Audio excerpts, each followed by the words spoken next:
To the greatness of Simone Biles. Let a legend be legendary. And that's your hottest 60 seconds this week from Reality Check on WURD Progressive Black Talk Media.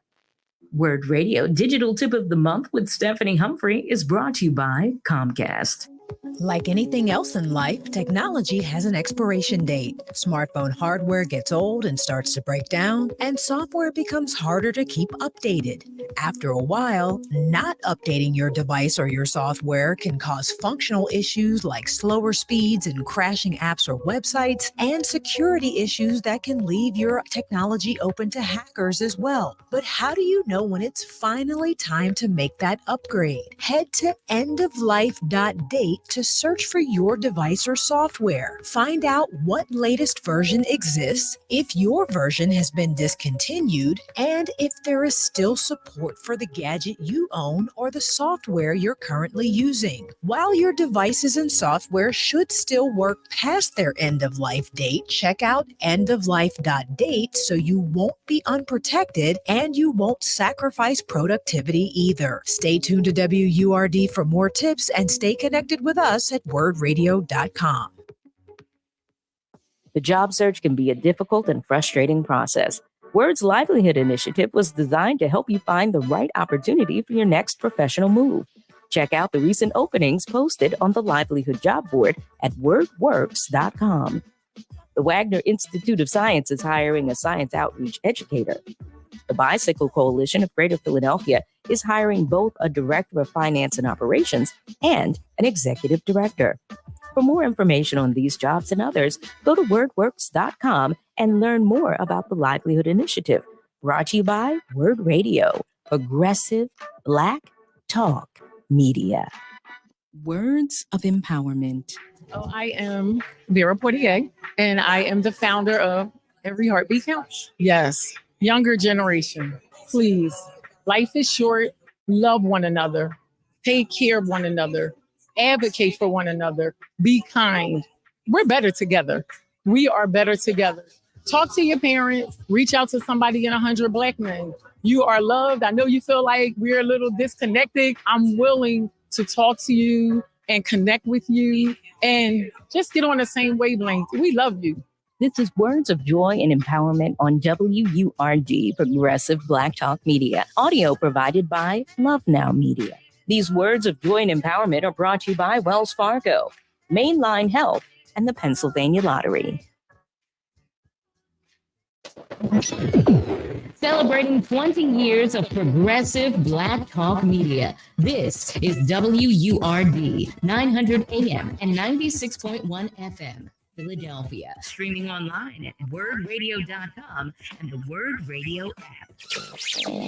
The views and opinions expressed by the guests, listeners, and hosts of any program on WURD Radio do not necessarily reflect those of the ownership, management, or advertisers of this station. I'm simply saying that life finds a way.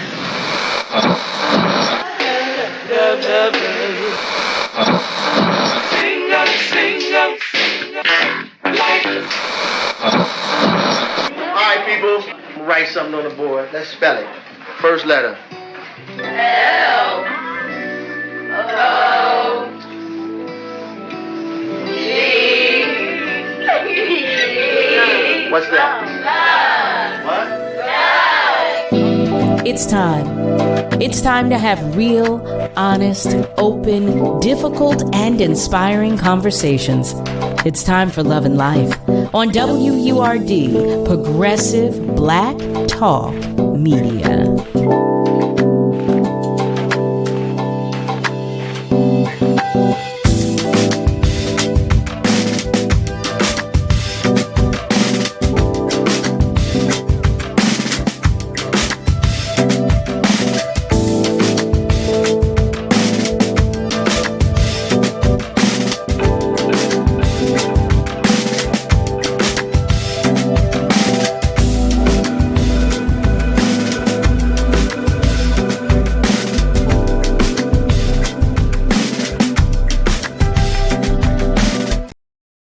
Well, hello, family, and welcome. Welcome to Love and Life with yours truly, Carol Riddick, right here on WURD, Progressive Black Talk Media, on air and online at wordradio.com. So here we are. Here we are, family. Happy Monday to you. Happy Monday, October 23rd.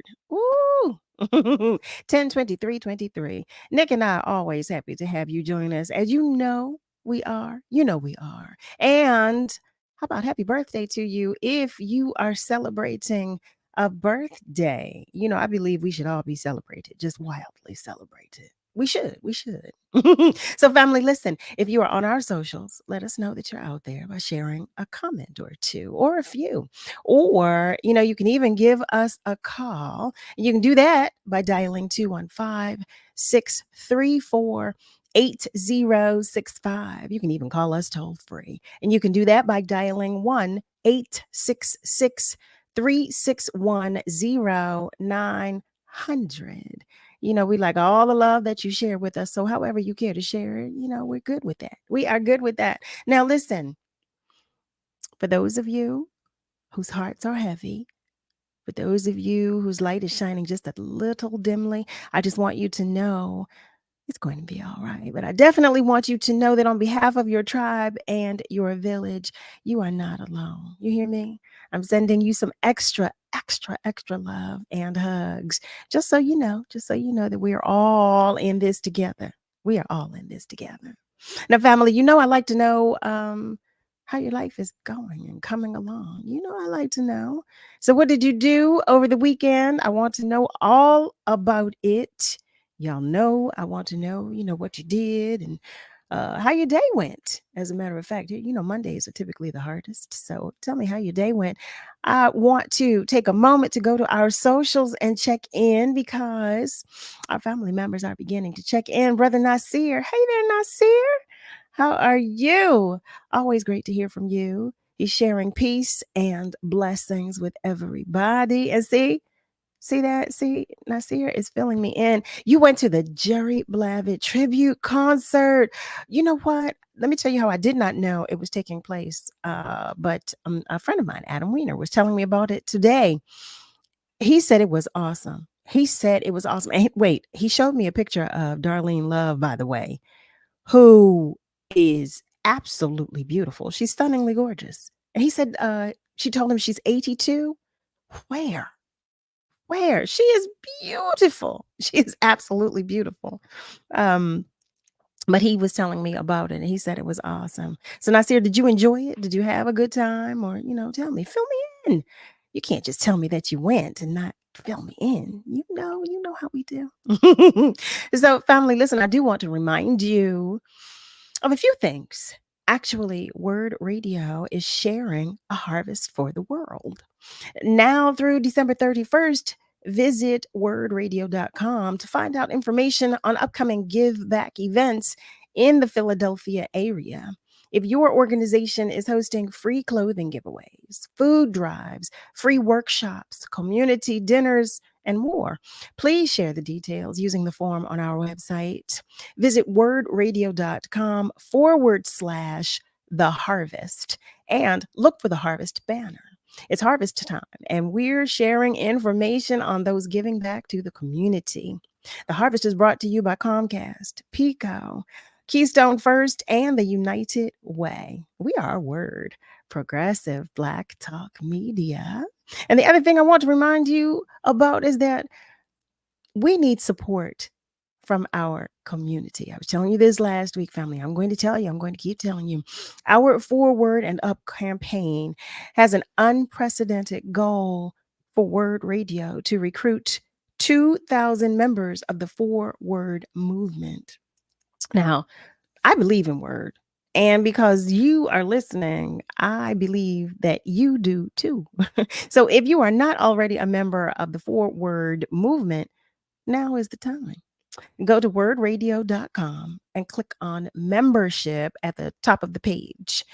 Help us to reach our goal of 2,000 members in our 20th year of Black Talk Media. All right, family. All right, all right. I just wanted to remind you. Just wanted to remind you. So Nasir has let me know that he had a great time. Oh, the intruders.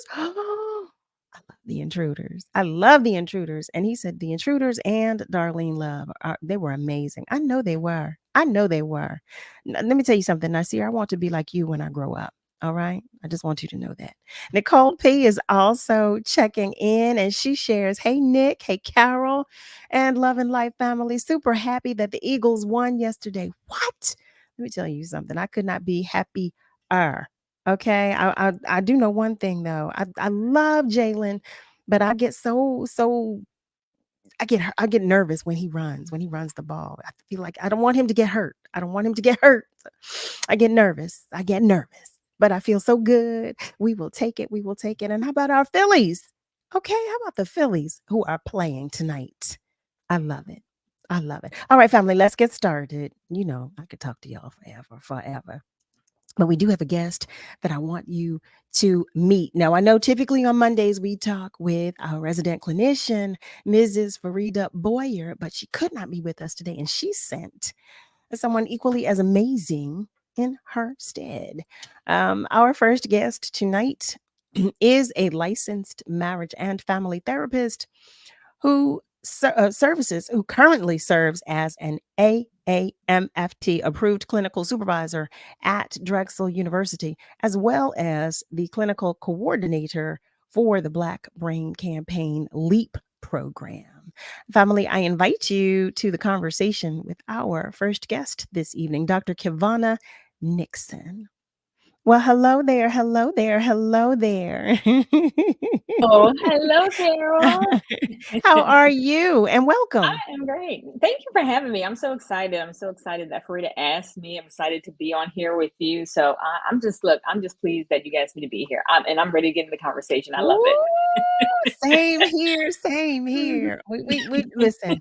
We love to talk about stuff here. I'll tell you that. And I'm always like, well, so wait a minute. But we are equally as excited to have you, number one. And I'm always excited to talk about things that I have no knowledge of because education is a good thing. So, okay. So I know tonight we are talking about the dynamics that come into play with step families. Yes. Ooh, right. Ooh. Ooh. Wait a minute. We're both on the same page with that. I know, because it can be so tricky. It can be Very so tricky. tricky. So So tricky. tricky.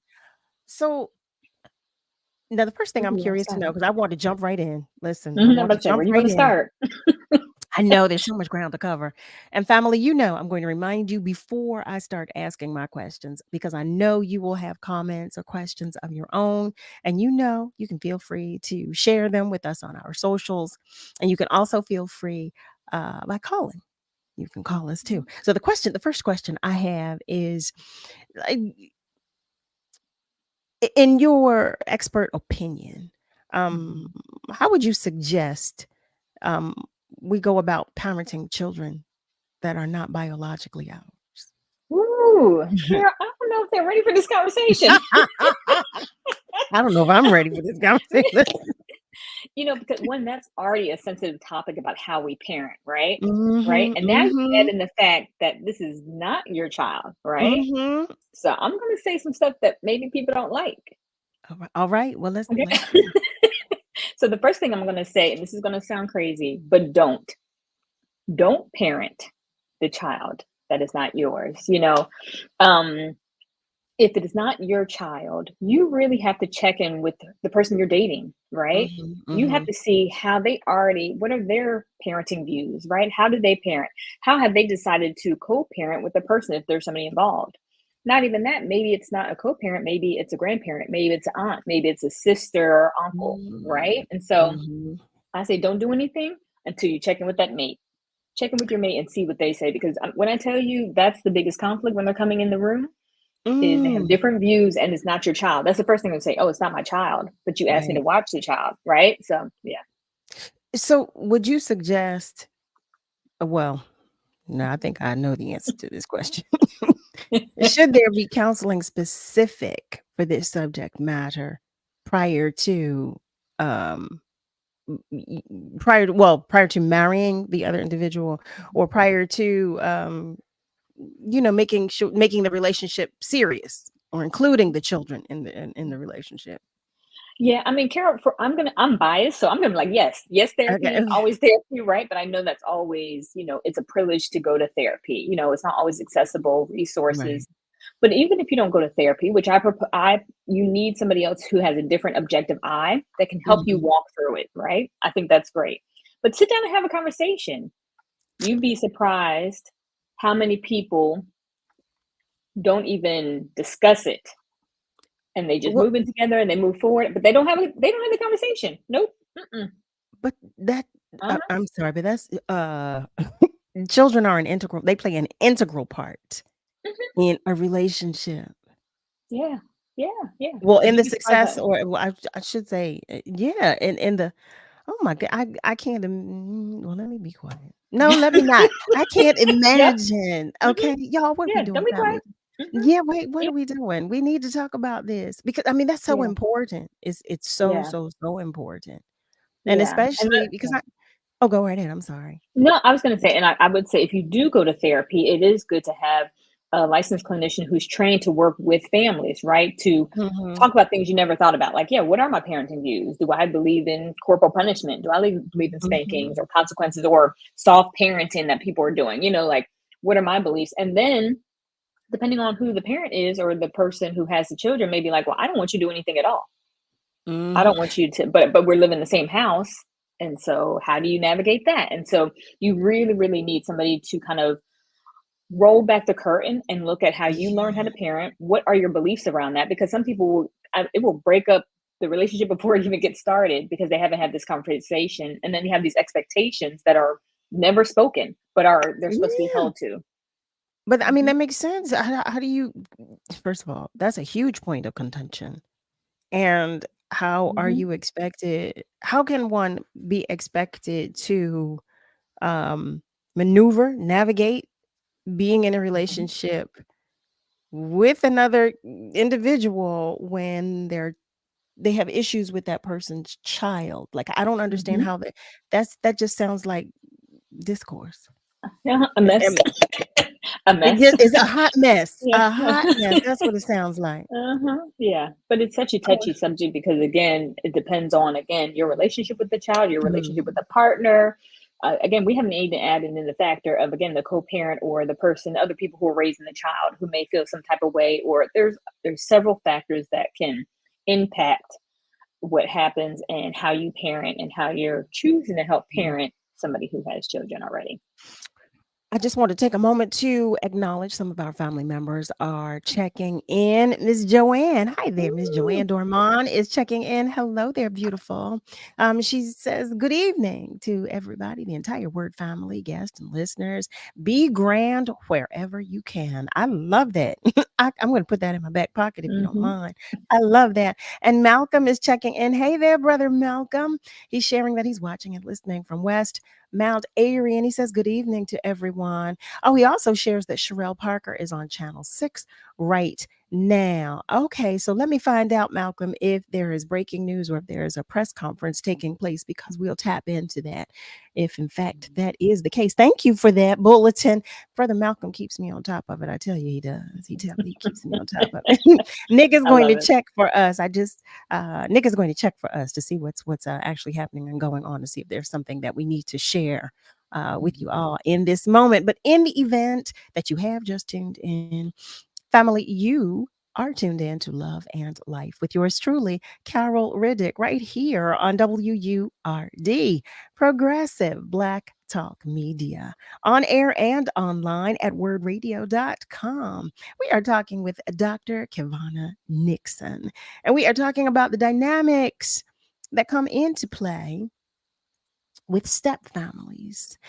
I'm curious to hear from you all. I always am, but especially and particularly as it pertains to this subject matter. So I'm going to ask you all, family, as you know we do. We talk. You all know we talk. But I'm going to ask you, if you don't mind, to share even more so tonight. your opinions and your suggestions and all of that good stuff as we talk about this subject, because it's so touchy, it's so tricky, and it can be messy. And unfortunately, I should say, it can be messy. It can be. Yeah. But before we do any of that, before we break down any of that, family, I want to remind you that the phone lines are open, and feel free to continue commenting on our socials while we take just a short commercial break. We'll be right back. Join Andrea Lawful Sanders for a citywide candidate forum on Thursday, October 26th at 6 p.m. Focused on community issues in the run-up to November's mayoral election. WURD Radio is partnering with the Urban Affairs Coalition for this event taking place at Temple University's Leacourt Center, 1776 Broad Street. Voters will hear from Democratic nominee Sherelle Parker and Republican nominee David O. in their own 45-minute sessions. The forum will focus on a range of topics, including housing, city services and infrastructures, gun violence and crime, and the opioid crisis. Urban Affairs Coalition is conducting this forum as part of Every Voice, Every Vote, a collaboration of civic organizations and news outlets sponsored by the Linfest Institute for Journalism. Register to attend at uac.org/mayoral forum or watch live on wordradio.com or facebook.com/4word. Tune in on the WURD Radio app or 96.1 FM and 900 AM. Halloween is sneaking up, so get ready to freak out on fun. This year, the Pennsylvania Lottery has a Halloween treat for you. It's the new $5 Make Me Witch Scratch-Off with top prizes of $100,000. The Make Me Witch Scratch-Off features a moon multiplier, giving you the chance to multiply any prize. Grab the new Scratch-Off today. It's here for a limited time only. The Pennsylvania Lottery benefits older Pennsylvanians every day. Please play responsibly. October is Breast Cancer Awareness Month, and here's some information from the Centers for Disease Control on breast cancer in men. Did you know that 1 out of every 100 breast cancer diagnoses in the United States is found in a man? Fellas, here's some things you need to know. The warning signs to look out for are a lump or swelling, redness or flaky skin, irritation or dimpling of the breast skin, pulling in or discharge, or any pain in the nipple area. It is important to note that these symptoms can occur for reasons other than cancer. That's why it's important to schedule an appointment and share these symptoms with your doctor. Now, the risk factors for breast cancer in men are similar to the risk factors for women, including genetic mutations, getting older, family history of breast cancer, overweight and obesity, and the liver disease. Cirrhosis of the liver can lower androgen levels and raise estrogen levels, increasing the risk for breast cancer. So this October, be proactive. Visit your doctor and tune into WURD Radio for more information on breast health. This breast cancer awareness vignette was brought to you by Keystone First. This is your celebration. Congratulations, WURD, on your 20th anniversary. You do not look a day over 18. But the importance of Black Talk Media is that it takes a deeper dive into our community's issues that you can't cover in a 30-second news bite on TV, that you have dialogue, that you have communication. Sometimes you have disagreements and confrontation, but you come to an understanding. Thank you for being communicators of our issues in our community. WURD Radio celebrating 20 Black joy and excellence. We're so happy to be here. Karen Smith, Sandees Davis, and we're wishing you the best, and 20 more and 20 more and 20 more and 20 more. We're celebrating 20 years of progressive Black Talk Media.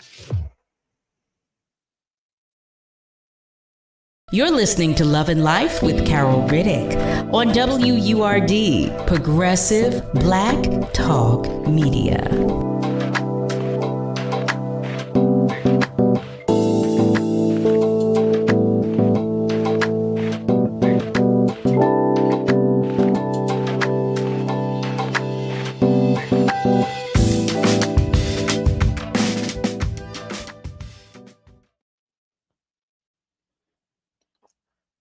Well, hello there, family. Welcome back. You are tuned in to Love and Life with yours truly, Carol Riddick, right here on WURD.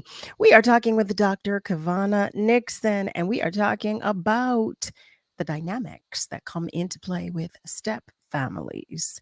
Now, I was explaining to her, I said, I couldn't wait to get into this because I know family members, we like to talk.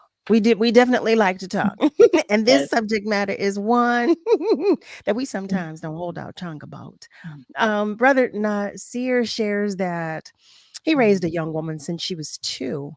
Even though he and her mother are no longer together, the young lady and he are still father and daughter. See, I love that. Oh, I love it. I love that too.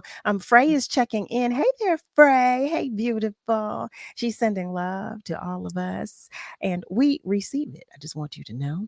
And Brother Malcolm did let me know that there's a town hall taking place right now for the candidates. Oh, now see. Ooh. I wish I'm sorry that I'm missing that. But I want to go back to what Brother Nasir shared. And there was a point in my life where I was in a relationship where I was a stepmom, and I must say it was beautiful. It was really, really beautiful because I really enjoyed taking part in raising her Yes. as a young woman, and she called both of us mom, and we were mom and mommy. Mm-hmm. So she would call me mom, and she called her mother mommy. But her mother and I were very friendly. We're still friendly to this day. We're all, even though her father and I are no longer together, same situation as Nasir. When I do see her, I'm still mom. Yeah. So Yeah. I love, but I do accept that that's not common. Right. I do accept that that's not common, but I'm so grateful that was my experience. Absolutely. But I'm curious to know what some common conflicts are that you've seen in practice. Mm-hmm. I think one of the main ones have been parenting with the other person, right? Like I love, Kara, that you just shared, or even Nasir shared that, okay, I still have this relationship. It's rare, but it was a great relationship that you even got along with a person, but that's not always the case, specifically if your partner doesn't get along with their ex, right? If they're not on the same page with parenting, right? So the conflict becomes into, well, if they can't get on one page, how am I also supposed to get on that page, right? And that's one of the big conflicts, because you end up being put in the middle somewhat, right? Yeah. Right. And you have to take your partner's side, right? Even if you oppose it, even if you're like, no, you're wrong, right? And that's a big conflict, right? And then roles, right? Like I said, depending on, I love one that you shared that, Carol. It's like, so what role do I take on, right? What role do I want to take on, and do we agree on that? So again, let's say we're living together and I am helping parent, and I'm helping them get breakfast, I'm helping them get for school, I maybe buy school clothes, whatever. But when it comes to certain discipline, I can't do that. All right. So what do you do as a step parent when you disagree with how your significant other is parenting their biological child? What do you do? What do you do? Right. And that's a big question. And I think that's why people struggle if it's not their child. Like, what do I do? Right. I maybe want to be with my partner, but we disagree on that, is to have the conversation. That's with anybody who does have a child. People aren't going to come in and have the same parenting values and beliefs, right? But they have to come to some commonality that's best for the child overall. And again, that takes outside sometimes voice to help see objectively, because people think, well, I'm right and you're wrong, opposed to how do we, not about being right or wrong, but what does this child need and what is the best? I can only imagine. What I cannot imagine is the scenario where the two adults do not agree.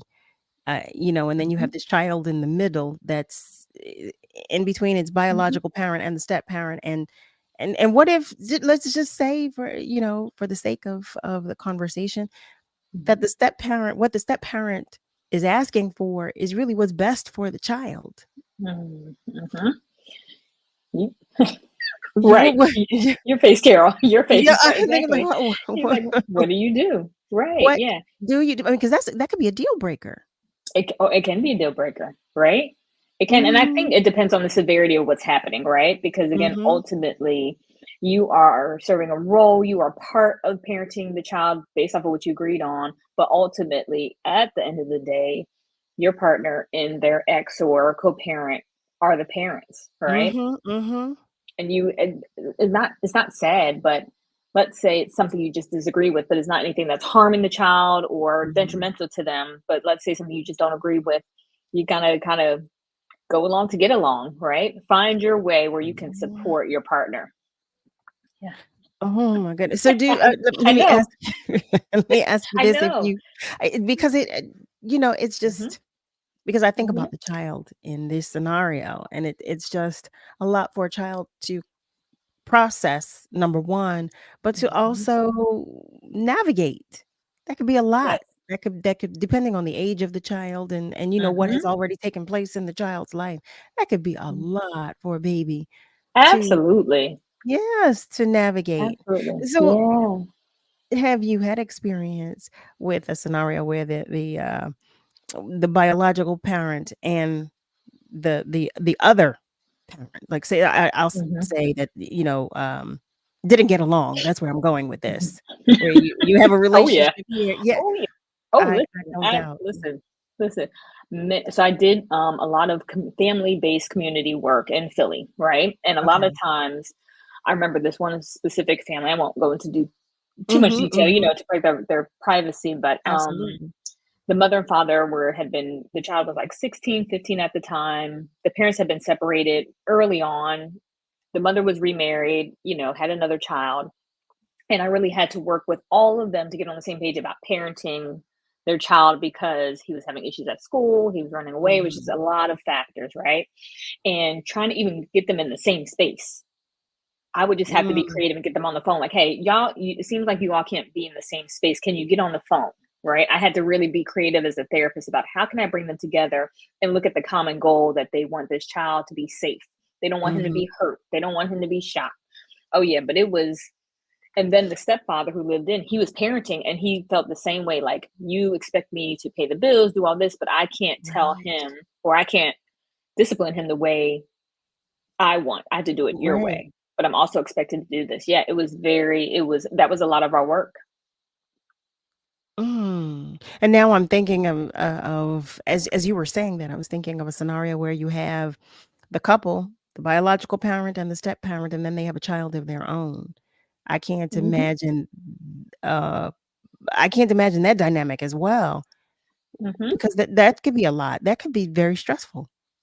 Yeah, it adds another layer, right? Because is this child treated differently opposed to Mhm. the child, from the previous relationship? It can be very layered, and that's why I said, as adults, and again, we have our own stuff gets in the way, is that we Mhm. really should take the time to have these conversations with each other. We Mm. really should, because again, Oh, like you said, it can make or break you. That's what I've seen is like at the end of it, it broke the relationship. Opposed to them having a conversation up in the beginning and saying, "Hey, you know what? I like you a lot, but this is not gonna work." and how about that? And then I'm thinking about what you said about some individuals not having the conversation about parenting or how they will parent the child. Like, I know for me, I might look at my significant other a whole lot differently we if this scenario arises where, we're at odds, complete odds Right, about right. how to raise this child like that. And that's what I'm talking about, a deal breaker. Like, Mhm. Yeah, like yeah, absolutely. what do you do after you've married this individual and now here you are at this crossroad?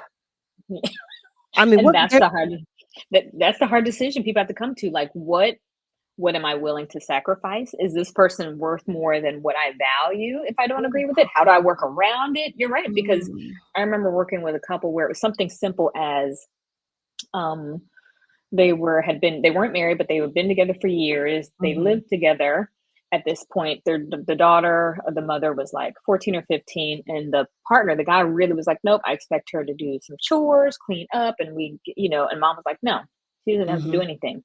She's, honor roll student, no. And that was a continuous contention because he was just like, that's not how I grew up. That's not my belief. And it was a Yeah. consistent, but as in my training, I always look at, right, how are you parented? What are your beliefs Mm-hmm, around your mm-hmm. parenting? And can we filter through that? Because what you learned maybe worked for your grandparents, great grandparents, maybe it Right. doesn't work anymore. Maybe it's not necessary, right? That's the key thing, is that maybe what I used was necessary at the time based on the circumstances. But maybe I can shift. Maybe I can be flexible and I don't have to do the same thing if I see that my partner's bringing in a different view that may work. Right. Right. I'm going Yeah. to take a moment to go back to our socials. Our family members are talking. Ron is checking in. Hi there. That's Ronald Gillespie. He shares that he was a stepfather before. Before he was a father, I'm sorry. I was a stepfather before I was a father. My stepchildren made me a man and a father. Me and their mother had a great relationship. My children's mother passed away in 1989. I had a family and friends to help me. My only son passed away in 2010, and then my daughter passed away in 2011. Mhm. Oh, Ron. My Yeah. stepson is a big part of my life. Rest in peace. Oh, Jamal and Navani. Oh my goodness, Ron, my heart goes out to you. I'm terribly Yeah. sorry for all of your losses. Um, just terribly sorry, but I am grateful that to hear of the positivity and the love that you all have for one another. I can't stand saying in Absolutely. past tense because the love doesn't go Mhm. away. So the That's right. love that you all have for one another. And yes, God willing, you will see me next year at Sony Hall. You will, you will, you will. Um, Brother Nasir is sharing that we really don't have any last word because we're not the biological parent, which is a deal breaker, he Deal shares. breaker. I know it seriously. I do have a friend um that was sharing something similar Mhm. about that, and it broke them. It broke Yeah. them. And Yeah. my friend took um well, my friend was processing this for a very, very, very long time before the decision was made to Mhm. actually end the relationship. And it was painful. It was, it Yeah. was painful when it was being shared with me. I could feel the pain, Yeah. just feel the pain. Rick is checking in. Hi there, Eric. He shares, hey, Carol and Dr. Nixon, your friend Eric here. So I believe that the step parenting transition can be awkward and at times difficult, but all parties involved should discuss the terms and expectations early, open quote, close quote, openly, honestly, and fairly.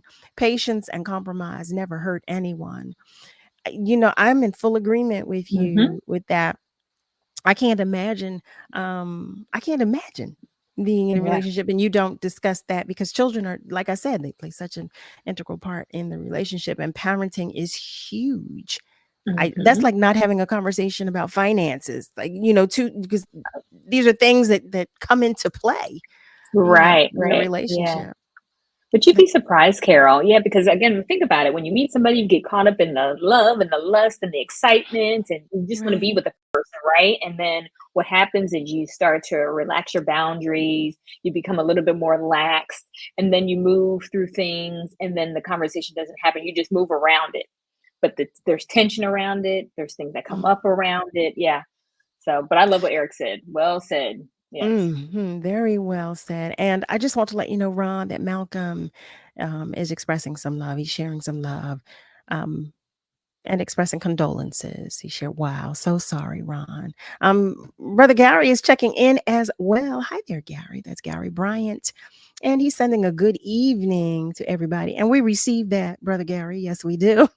Family, listen, if you have just joined us, you are tuned in to Love and Life with yours truly, Carol Riddick, right here on WURD. Progressive Black Talk Media, on air and online at wordradio.com.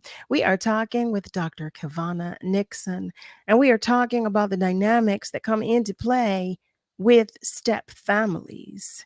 We didn't even talk about in-laws and everybody else. I've just concentrated on the immediate family, but I cannot imagine when you add the extension Mhm. into the equation, how tricky that can be. because oh my goodness. Family, listen, we're going to take just another short commercial break, but stay with us because we're coming right back. We'll be right back. Over the last 2 weeks, the world has moved deeper into madness as a result of the horrifying terror unleashed in a place that we ironically call the Holy Lands. Hi, this is Nick Taliaferro, and I've been invited back to moderate a special 3-day series on the current conflict in the Middle East. Beginning on Tuesday, October 24th, we'll begin an ongoing discussion about this intriguing controversy that has exacted an unspeakable toll in terms of lives lost and promises broken. We'll trace through time to uncover the ancient roots of this conflict, and with the assistance of world-renowned experts, we'll uncover the origins of Israel and ponder a place called Palestine. We'll shine a light on some of the major actors in this ongoing drama, and better still, we'll open a door of hope for the future.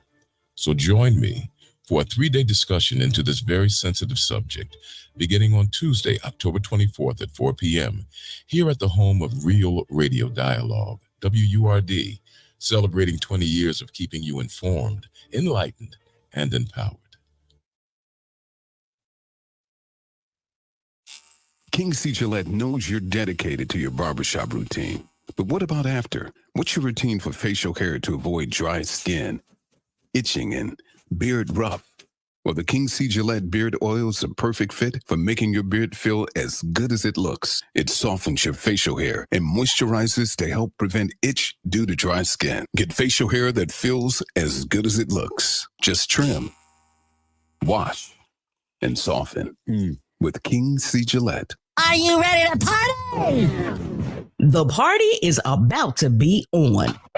Join us Friday, November 10th for WURD Radio's 20th anniversary celebration, an evening of Black excellence and elegance at the beautiful Fiddler Club in downtown Philadelphia. A cocktail reception gets us started at 6 p.m. Grab a bite, share a toast, or hang out with your favorite WURD host. And in recognition of this milestone birthday, we're bringing together the owners of the nation's 3 remaining Black talk radio stations, Melody Span Cooper of WVON Chicago, Tavis Smiley of KBLA Los Angeles, and WURD's own CEO Sarah Lomax, exploring the future of Black independent-owned media. We'll have a special live performance with dynamic songstress Carol Riddick, and the house will be rocking with legendary DJ Gary O, spinning music from old school to today. To get your tickets, visit wordradio.com/20th anniversary. And remember, membership has its privileges. For WURD members can still continue to purchase tickets at a discounted rate.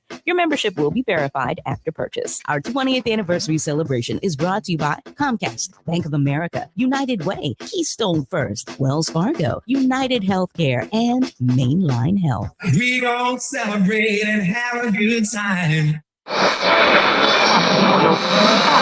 What is love? You're listening to Love and Life on WURD, Progressive Black Talk Media. I think I know what love is.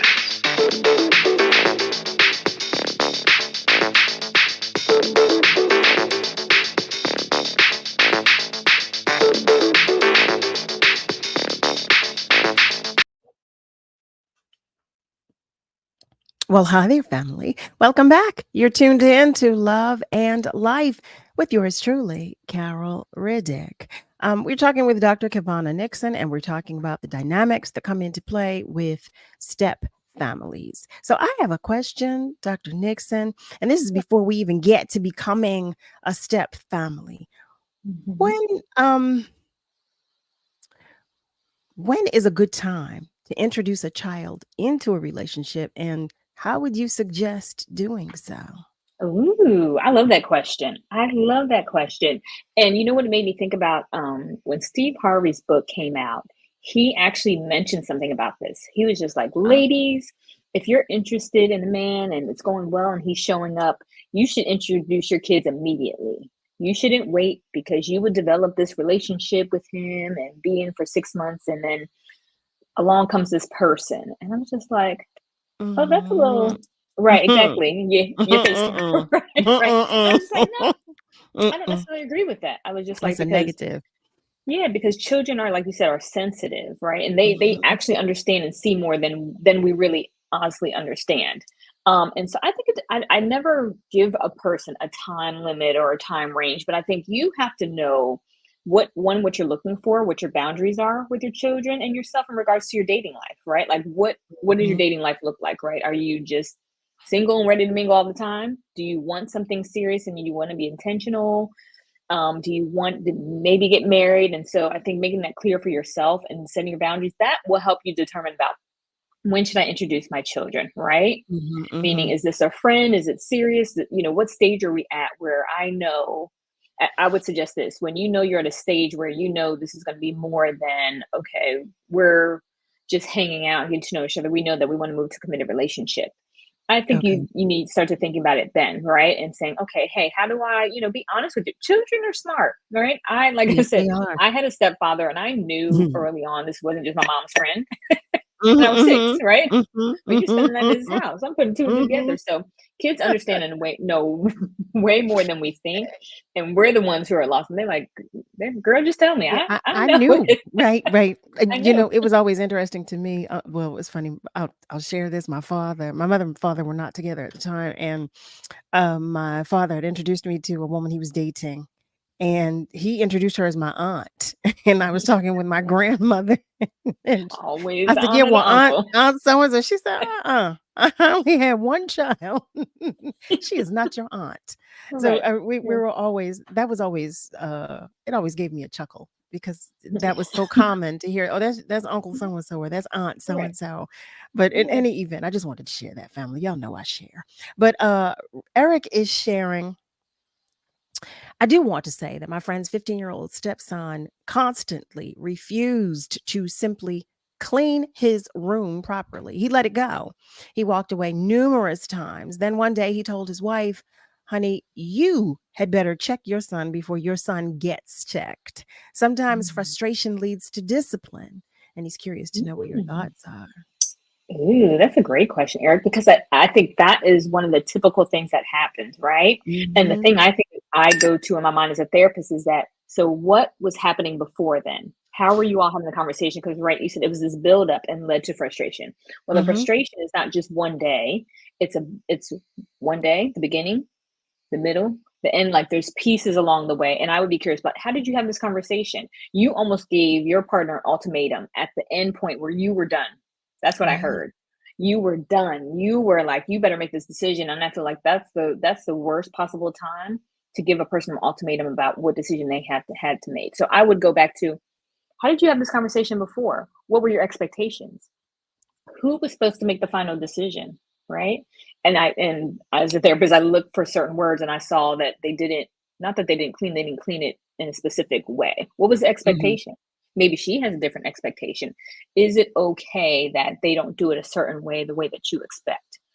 Is it something you can let go of, opposed to, okay, they just nasty? But my thing is that, how are you having this conversation?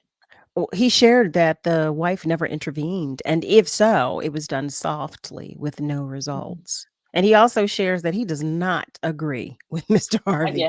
That's a thumbs agree down. with you. Yeah, we're all in agreement. I agree with you on that, That's a Eric. thumbs Yeah. down. But you know what? I have friends who had the same experience that Eric's friend had. Two, to be exact, who had the same experience. And it led to the demise of the relationship because there was just a buildup. It's just, and it was a long time. It was in both relationships. It was a long time coming. Yeah. So let me. I'm sorry. Well, this leads me to ask you. Yeah. Do you find that is 99.9% of the time the end result of the relationship? Absolutely. Okay. They just can't get past it, right? And as a therapist, what I understand is, like, sometimes there's a larger issue. Even if I just take the example that Eric gave, was that the wife never intervened. So if time after time after time after time she never intervened, I wonder what was happening for your friend. Again, there was a buildup, anger, frustration. So at some point, your friend probably shut down and wouldn't even be at a point of compromise anymore, because they're like, oh no, it needs to happen this way. She's not doing anything. So they're doing something with that information, right? And so, it comes to a point where there's no turning back. And again, when I think about that situation, I'm like, well, how did they have this conversation before they moved in? What do you even do with your mate? Think about, we've all dated people, and then, some people live together, or they go over and stay, or they get married. Do you just leave your mate and check out because they're not doing something the way you wanted? Right? You find a way to work around it. How can you do the same way with children, which is a little harder, adds an extra layer, but how can you compromise, right? Because I think when people come into my room, families, couples, is that my way is the right way. They're holding on to something. People think they're going to lose. And I'm like, no, you want to win. You have the same goal. You both want to win. Let's focus on what you want to win, right? Oh, let's hope. Harold shares he was dating a young lady with a 7-year-old son years ago, and he shares this kid was a demon seed. Harold, you know what? He shares, I was out. Goodbye. You know what, Harold? You know what? And I hear that. I don't even know what you would sound like saying that, but I can only imagine. Okay. But listen. And we've heard of that too. We've definitely heard it. That's familiar. That scenario is familiar. So and again, here we are. We're just talking about the two individuals, the biological parent and the step parent. That's not even taking into consideration the extended family. Everybody else that's involved, because that could be an even bigger mess. So the last question I'm going to ask you, because I'm looking at the time and I know we have to let you go soon. So what would your suggestion be for adults to keep in mind when they're entering a situation or relationship where their significant other has a child from a previous relationship? Yeah, I love that question. And I really, really hope, even if somebody's not here, take this information, give it to your friend, give it to your girlfriend, your friends, your homeboy. The first thing is decide again what you want. What are your boundaries around parenting, right? And have that conversation, especially in dating and before you even get to that point, is that what are your expectations of that person, right? How do you want them to show up? Can you come to a common ground, right? What are your parenting styles, right? There's 4 or 5 different styles, Right. do we agree on them, right? What are we flexible on? I know some people think, oh, we don't have to have that conversation. Have the conversation. Have the conversation. Because like you said, I know, Carol, I'm like you, I'm so protective over children, right? Because they are the They innocent need ones in the it. sense that they don't have a voice, but they can see it and they can understand and they can feel it, right? And as Right. adults, it's our responsibility to do the work. And so, I would say have those conversations, understand how you want to show up, understand how your partner wants you to show up, have those early conversations before you enter in the relationship. And it won't be perfect, but and figure out And ways of how you work around it. And to add to that, like we were both in agreement with what Eric shared, to be honest about it. Be honest. Be really honest about what you want. Yeah. Nasir shares, never give up on the kids if you have a good relationship with them. I Absolutely. agree with that too. I Yeah, definitely agree with that absolutely. too. I Yeah. definitely, that so Dr. Kavana, Yes. because I just process so much when thinking about this, because we know we hear so many stories and we know so many Yeah. different scenarios, and they're not always good. They're just not Yeah. always good. So just thinking about that.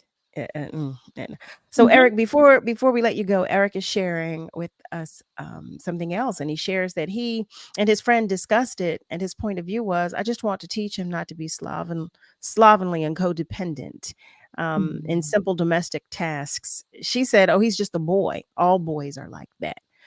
Wrong. I hate to say it, but I believe she was the source of the problem. Well, I don't know all of the Right. information, but from what you shared, from what you shared, we might all be thinking the same thing. No, family, now y'all know. Don't you be mad at me. I'm teasing. I'm just teasing in this moment. Just teasing. Just teasing. I do want to share that Alfred is checking in. Hi there, Alfred. Alfred Evans, that is. So happy to have you joining us as well. Family, in this hour, we have talked with Dr. Kevana Nixon, and we have talked about the dynamics of step families. Okay. It's a lot. It's a lot. I want It to is a lot. thank you so much, Dr. Nixon, for Oh, joining thank us. you, Carol. And I can't wait to have the next conversation with you. Yes. We're happy to have you. So happy to I love have it. you. I And love it. family, listen, it's time for us to take just another short commercial break, a short one. But we will be back to have some more interesting conversations. So you already know the phone lines remain open. And feel free to continue to comment on our socials. Stay with us because we will be right back. It's the WURD Hot 60. Here's the hottest 60 seconds you missed this week on Evening Words. The boulevard has always been a dangerous place for pedestrians and for cars and a lot of accidents. That's a state highway. What is the cooperation you're getting? I think, when we talk about what's new, we're really thinking about how do we save people's lives? When we talk about the boulevard, all the people's lives we've saved. We talk about the bike lanes, all the bikers' lives we saved. So we're about saving life and keeping people safe. Parking is just how we do that. And there are a number of other ways to do that. So I think we're trying to shift the paradigm and think about how do we save people's lives and keep people safe. And parking and crossways, walks, and all those things are what we are really looking at doing, not just parking. But parking also is a thing, because if you're not parked right, or if you're parked in a bus lane, then that's also, about the public safety as well. And that's your hottest 60 seconds this week from Evening Words on WURD, Progressive Black Talk Media. And now, in the midst of challenging times, our Black spaces, our voices, and our stories are under attack. Our goal? To reach 2,000 members by the end of the year. We need your support now more than ever. WURD Radio has been your trusted source for Black talk media for 20 years, and we want to continue making history for another 20. This is urgent, and the time to act is now. Help us move forward and up to reach our goal. Visit wordradio.com and join the movement. Let's stand together. Let's make a difference. Go to wordradio.com and become a member today. This WURD public service announcement is a reminder that every voice and every vote counts. We are committed to keeping you informed, and we encourage you to participate in the process. What up, Philly? It's Solomon Jones. I want to implore you to come out and vote. Voting is so important. It is about resources. That's why there are people who are trying to stop you from voting, because whoever controls those offices controls the resources, the tax dollars that you work for. They're going to take the money anyway. It's yours. If you don't have a vote, you don't have a voice, and they can do whatever they want with the money that they take from you in order to run our community. We want you to have a voice. We want you to have a vote, not because Black people died 50 years ago, but because Black people are dying right now. We want to live. And in order to do that, we have to come together, we have to work together, and we have to vote. This PSA is a part of Every Voice, Every Vote, a collaborative project of the Lenfest Institute for Journalism, with lead support provided by the William Penn Foundation. Learn more at www.everyvoice-everyvote.org. Editorial content is created independently of the project's donors.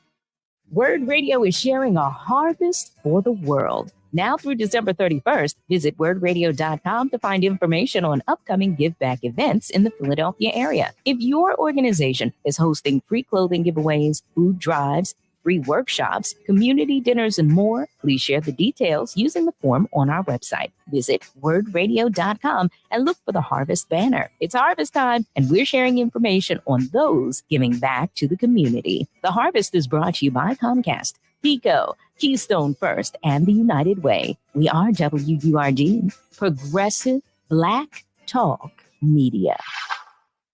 Did you know more women under 40 are getting breast cancer?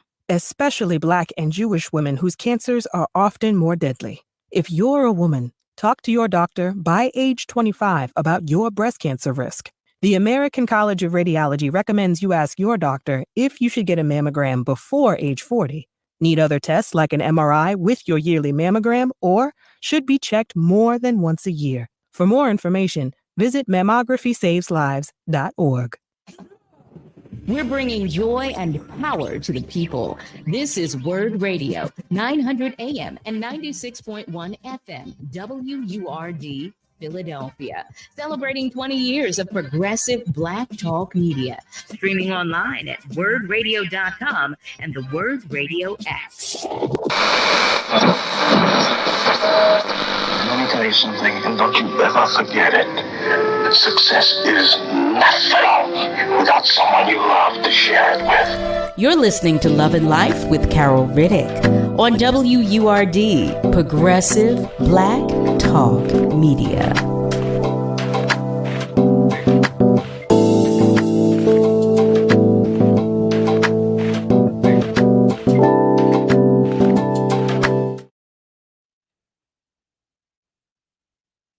Well, hello there, family, and welcome back. Welcome back to Love and Life with yours truly, Carol Riddick, right here on WURD, Progressive Black Talk Media. We are at the top of the second hour, and you know I'm always happy to spend some time with you.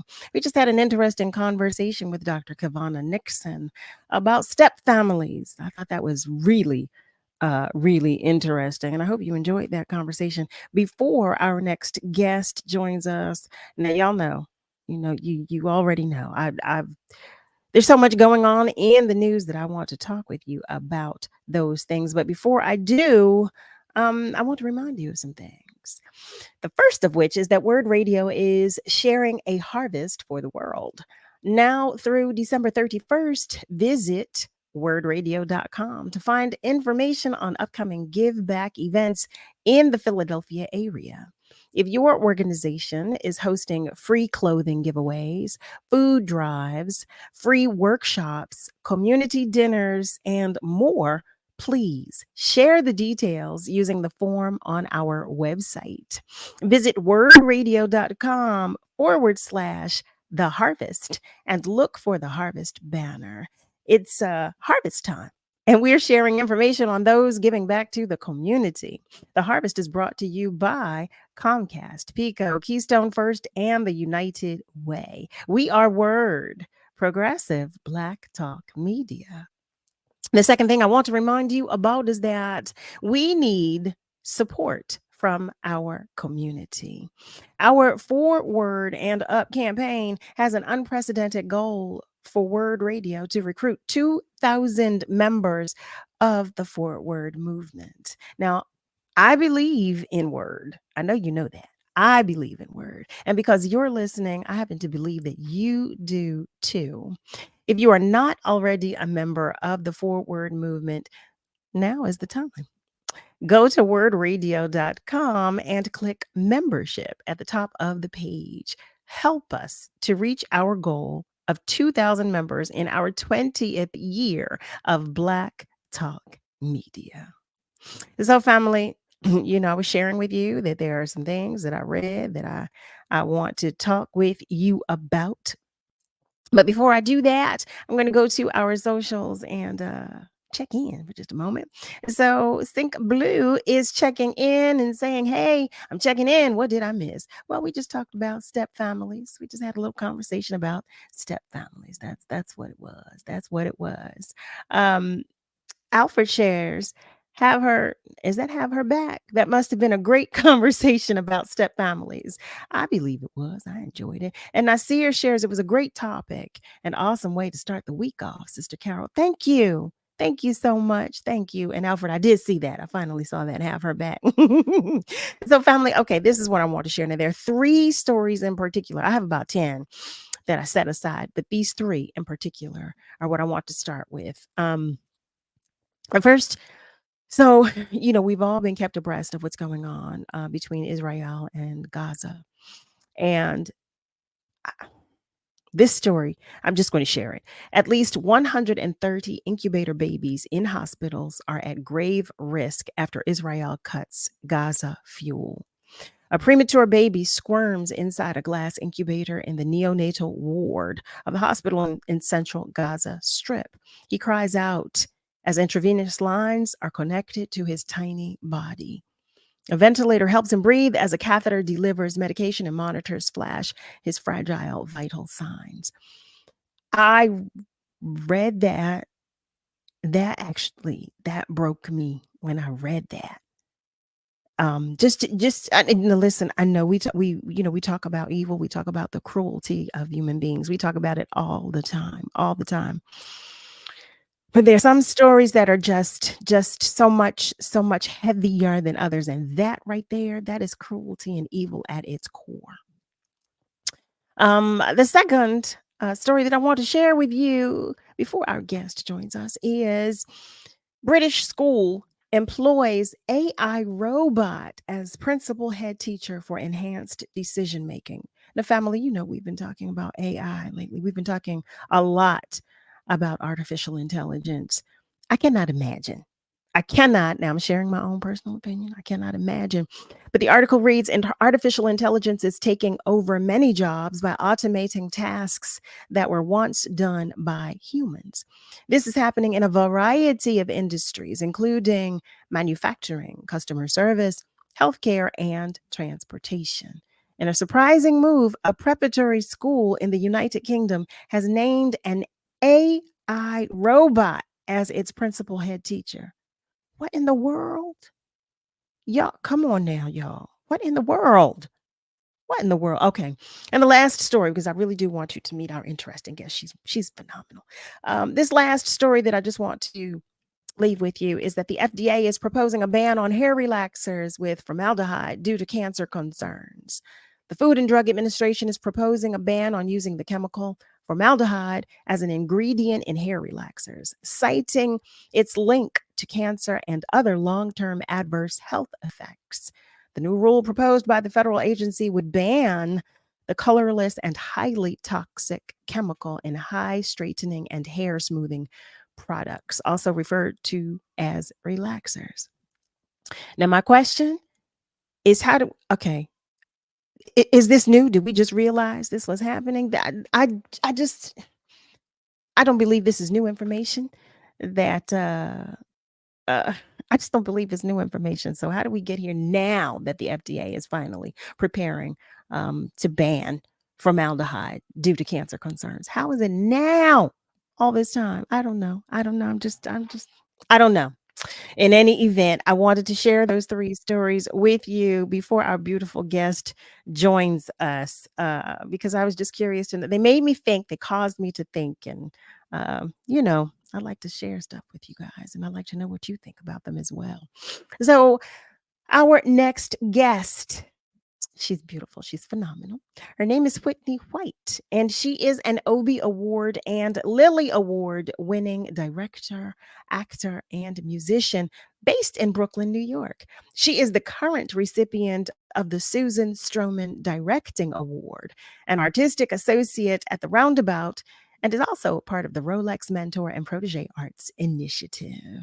Now, family, I know I dropped some gems with you, so you can feel free to comment, because I will definitely read your comments when I get the opportunity to do so. But until then, I invite you to the conversation with none other than Whitney White. Hello there, beautiful. Can you hear me How- okay? I can. I had a little clip at first, but now I hear you perfectly. How are you today? I'm very well. It's wonderful to be speaking with you. It was a good day today, so I'm very excited. Good. We are happy to have you here. So happy to have you here. And I'm even more happy to share you with our family members and to share all of this good stuff that you've got going on with our family members. So I shared that you're based in Brooklyn, New York. Are you from Brooklyn? No, I'm a Chicagoan. I'm from Chicago. Still lives there, and I'm in New York basically after grad school in 2015. Nice. Now I know the hour goes by so quickly, so I'm jumping around. So I'm going to tell you, just bear with me, because our family, they know, but just so you know. But I know that I want to share with our family that you're here to talk with us about your new musical, Macbeth in Stride.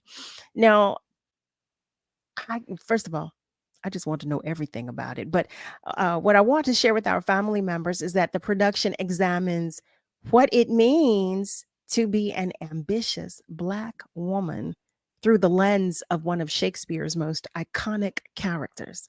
Mm-hmm. Please tell us about that. That sounds so interesting and fascinating to me.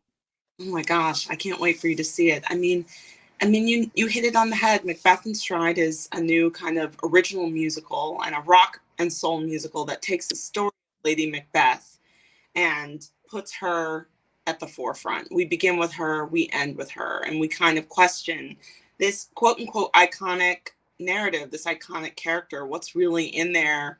What does it cost to play it? And if you are a Black woman, what's in there for you? Mhm. That's what the show is about.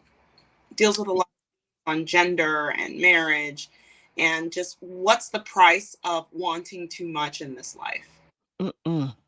That question right there. That question right there sums it up. What is the price of wanting too much? So, when as a Black woman, I don't ever think of people of color when I think of Shakespeare.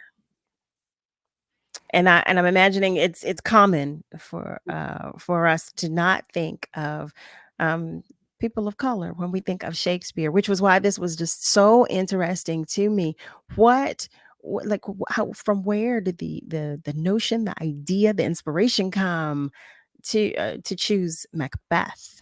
Yeah, well, I think that's an interesting thing, like the question of Blackness in Shakespeare, because as we all know, we've been here for all time. And the more and more I start to study Shakespeare's time, Othello was written in response to something. And there's a wonderful book I just read called Black England that kind of traces all these very well written about African diasporal peoples that were living across Europe from colonial times to now, pre-colonial times to now. And so the question of Blackness in Shakespeare is an interesting thing because there's hundreds of us all across the country studying Shakespeare, going to acting programs, learning the great way of this traditional bard. And yet, where are we in these productions? And there are a lot of people that have taken great strides in terms of diversity and the work. Oregon Shakespeare Festival, Shakespeare DC, which is a place I call home. But what does it really mean to bring yourself to this work that was written hundreds of years ago for men to do the roles? Shakespeare,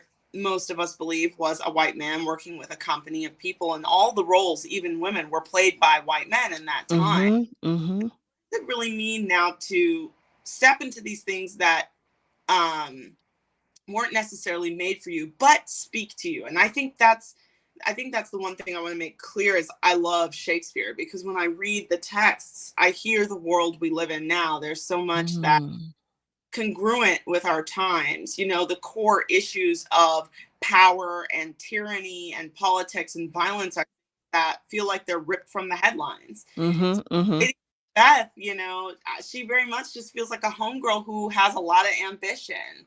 But when you really start to think about that and what it means for someone like me to step into that role, that's where the kind of contemporary reimagining of the piece came from. I love that. So tell me, what was your inspiration for becoming a writer and director? Oh my goodness. I always say music was my gateway drug. My grandfather used to take me to the First Apostolic House of God on the South Side in Chicago. And honey, you walk into the church this day, 50-person choir, full band. So that was where it started. I'll never forget the first time he took me to service. I was just like blown away. What drew me to being a writer, director, performer, theater maker, storyteller at large is our culture. When we gather together, there is spectacle and fun and divinity and life. And so my kind of early understanding of worship and gathering is what kind of got me into all this, and music took me deeper. And for a long time I was trying to just be an actor. I have so much respect for and love for actors, but when I was young, and like there weren't stories for me. There weren't even stories for there was not enough diversity in story. And I'm not talking about a Black woman. I'm just talking about any woman, reflected the world that we live in, I feel weren't there. And so I had the great fortune of going to the Brown Trinity MFA program. It was there that directing and writing really came to me. So it was kind of a long journey of trying different things, trying to be a musician, trying to be an actor, someone telling me I couldn't do this, someone telling me I couldn't do that, until finally I had a wonderful staff of teachers that were like, why don't you try to write your own stories? And then everything just kind of clicked for me, you know, and she's like, a Black woman should always be writing. We should always be telling our stories. There's power in that. And that's really how I got here, you know. There definitely is. I'm telling you that it's so interesting to me, number one, because I mean, I always enjoy the writings of Shakespeare, but your reimagining is it's a new awakening for me. You know, we've become used to the text that we've read over the years, but this is making it brand new, meaning this. Your reimagining is making it brand new for me, and it's welcomed. It's so welcomed because, like you said, there's not a lot. There hasn't been a lot of diversity in the arts, but there's an awakening. I would say there has been in maybe the past 5 to 10 years where we're expanding even more. So I just really just applaud you. I just really applaud you on every level. I'm curious to know if you were met with much opposition with the presentation of your reimagining. Well, I think it's interesting because everybody feels proprietary over Shakespeare because it's something yes, so many people devote their lives to studying, and I have respect for that. So whenever you're taking anything that someone considers a classic with a capital C, someone's going to have an opinion on it. And I would say at first, you know, I started working on in 2015, my last year at school, and just slowly and gradually and deliberately building the team, building the music. And there were plenty of people I took this piece to years ago that were like, yeah, we don't get it. We don't quite.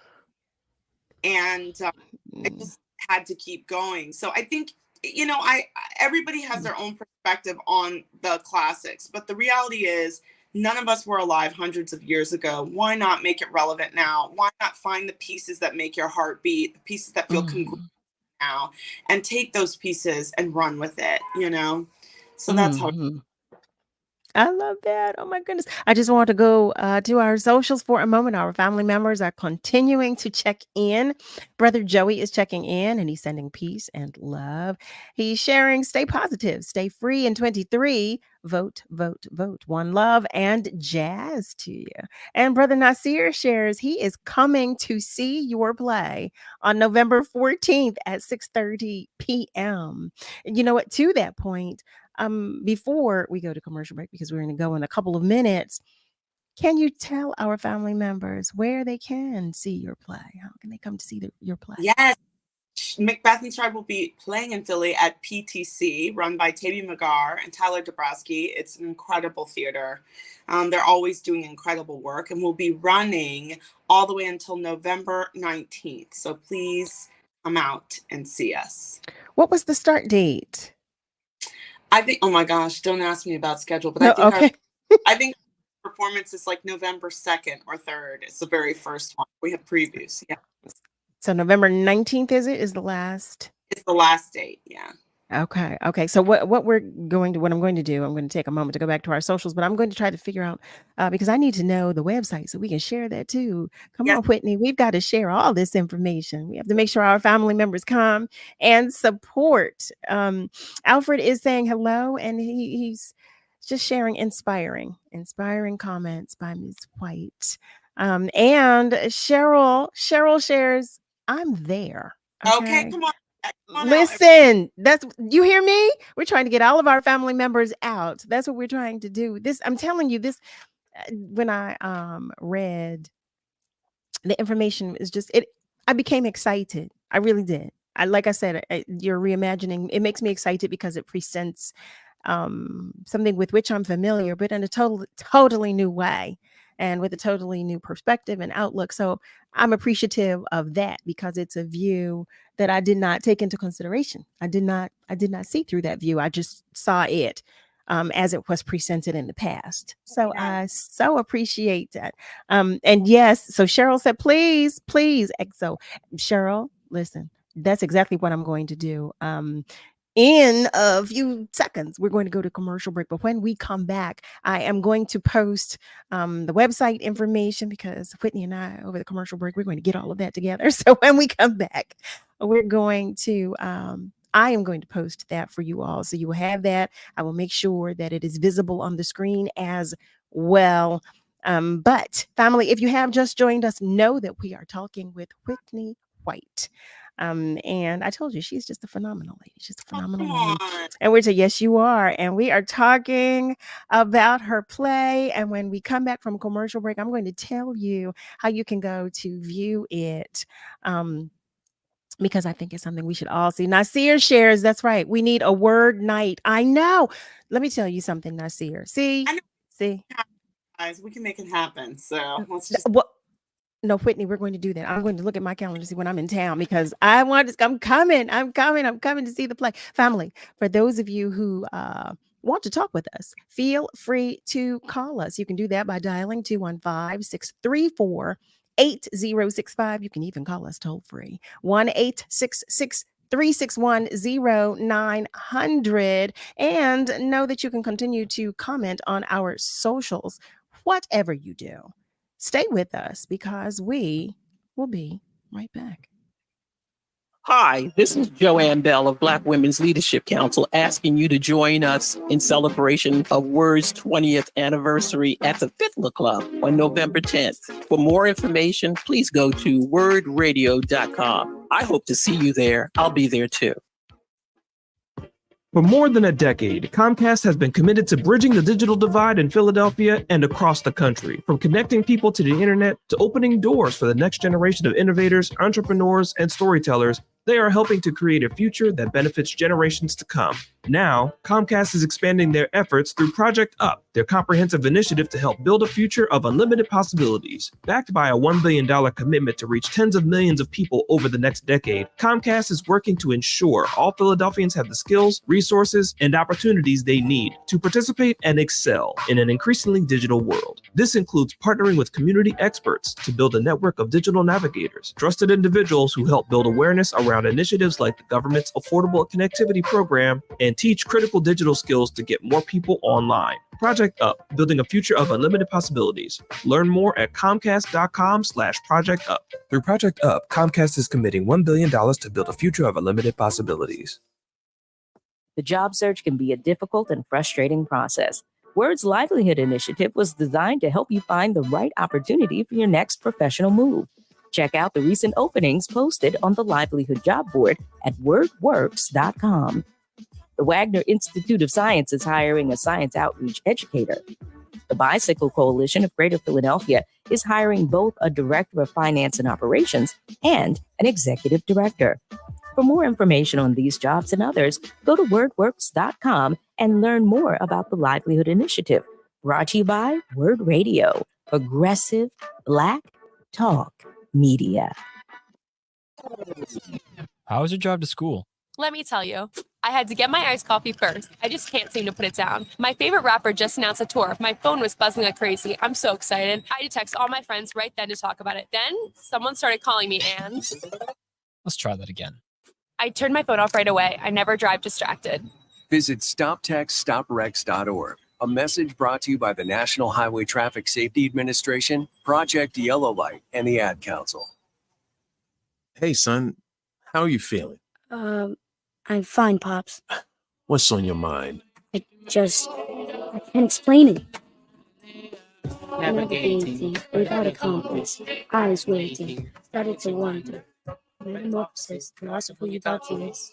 When your kid can't find the language, help them find the lyrics. Listen to the Sound It Out album and get tips and tools to start a conversation at sounditout.together.org. Brought to you by Ad Council and Pivotal Ventures. What is love? You're listening to Love and Life on WURD, progressive Black talk media. I think I know what love is.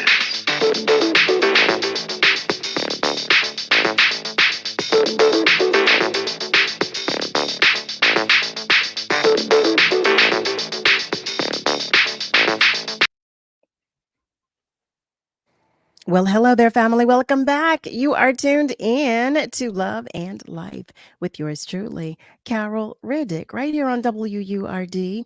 We are talking with Whitney White, and we are talking about her play, Macbeth. in stride. Let me tell you something. I did promise you that we were going to find the link, and we did just that. So I have just shared with you all the link to purchase tickets, and so we can all go to support Whitney. I was looking now. What I have to do is look at my calendar because it looks like I'm going to have to go through in the daytime. Now, Sierra, I'm not going to make it there in the evening. I'm going to be here with our family members, but I can come to a matinee. I can come to a mat. Yes, I will. And to that point, Nicole P shares, yes, I'm traveling to Philly this week. Count me in to see the play too. I did want to share with you that we were going to go to our phone lines. One of our family members is waiting to join the conversation.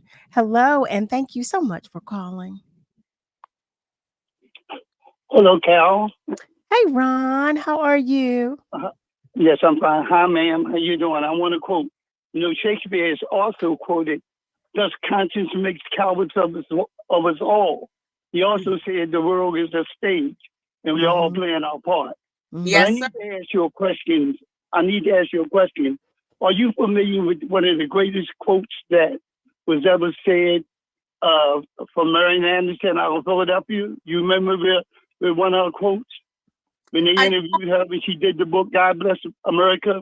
That's right. Remind me of the quote. Hello? Oh, it was God Bless talking about America. And in 1939, she sung at the foot of the Lincoln Memorial, at the foot of the Emancipator, so-called Emancipator. And she opened up at Ave Maria, this child can save me. And then when she went to London, they said the king of London said that a voice like yours only come once in a century. He was standing at the Abbey over the tombs of kings and queens. Yes. Marian Anderson, what was the most greatest moment of your life? Was the times when you sung in County Guard? She said, no, it wasn't that. So Marian Anderson, was the time you had your debut up in New York City? She said, no, it wasn't that. So Marian Anderson, out of all the places you have sung in the country, they said, what was the most greatest moment of your life? And Marian Anderson said, the most greatest moment of my life. This woman from South Philly said, the most greatest moment of my life. When I told my mother, you don't have to work anymore. That was a magnificent moment for her sisters because her mother did days work. Her mother did days working to get Marian Anderson where she got to here in the world, and took her family with her.